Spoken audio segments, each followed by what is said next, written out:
I got kicked out and then I left. I was about 15 years old, and yeah, it was scary at first because reality hit in going, you know, I'm living on the streets and, you know, I have nowhere to go. And then I found a good group of people, and we were all kind of homeless kids, and just, you know, figured out how to get food and, you know, transportation, where we're going to stay, where we're going to camp out. Boyd Park is a big one in Santa Fe. We just camp out up in the hills, you know, where the cops wouldn't bother us. You know, there's a historical building there. We used to sleep underneath, you know, the rafters. Libraries, you know, in random people's houses, we'd couch there.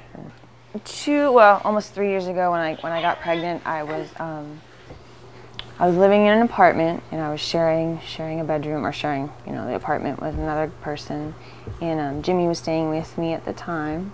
You know, I was kind of discovering who I was, you know, like fresh 21, 22. I was, you know, partying a lot. You know, I was the first one to have a baby, so everyone pretty much disappeared, ditched me, didn't want to hang out. You know, I couldn't go out and party or you know, hang out like that, and so I realized that a lot of people weren't who I thought they were, but, you know, my true friends did stick with me, and I still have them to this day, so.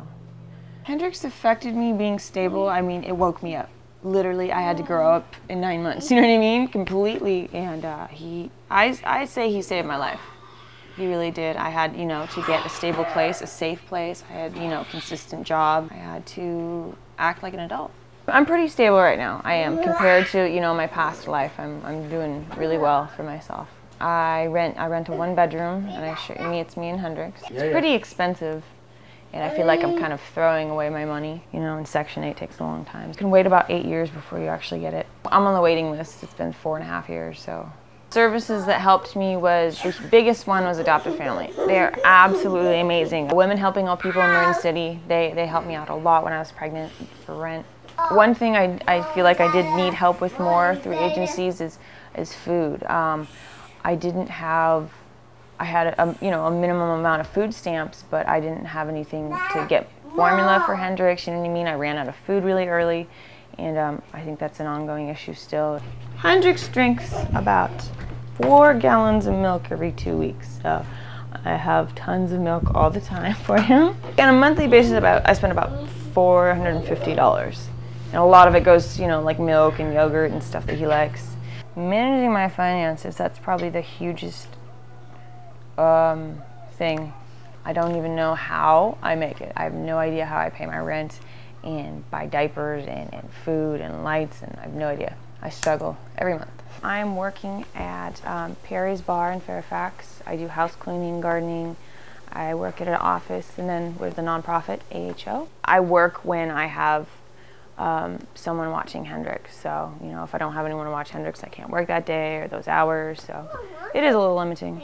The people that take care of him and watch him while I'm at work, it all, you know, ranges from Jimmy to my mom, my dad, my little brother, and, you know, some really good friends. Yeah, I don't have him in daycare yet. I'm still waiting on the list, so. Mama. Okay. Ready, up? Stand up. Ow. Sorry. You come here. Cleaning him up, he had an ice cream, and so he gets everything everywhere, as a 2-year-old does. Yeah. Ready? Say thank you, Mama. Thank you, Mama. Okay. I definitely sacrifice a lot for him. I would think I would be in school right now, and I still can go, but you know, most people, you know, oh, I want a new pair of jeans, a new pair of shoes. You know, I don't do that. I you know, put him first, of course, and get him everything, but yeah, I actually rather sacrifice that instead of being, you know, almost selfish in a way for myself. It teaches you to be humble.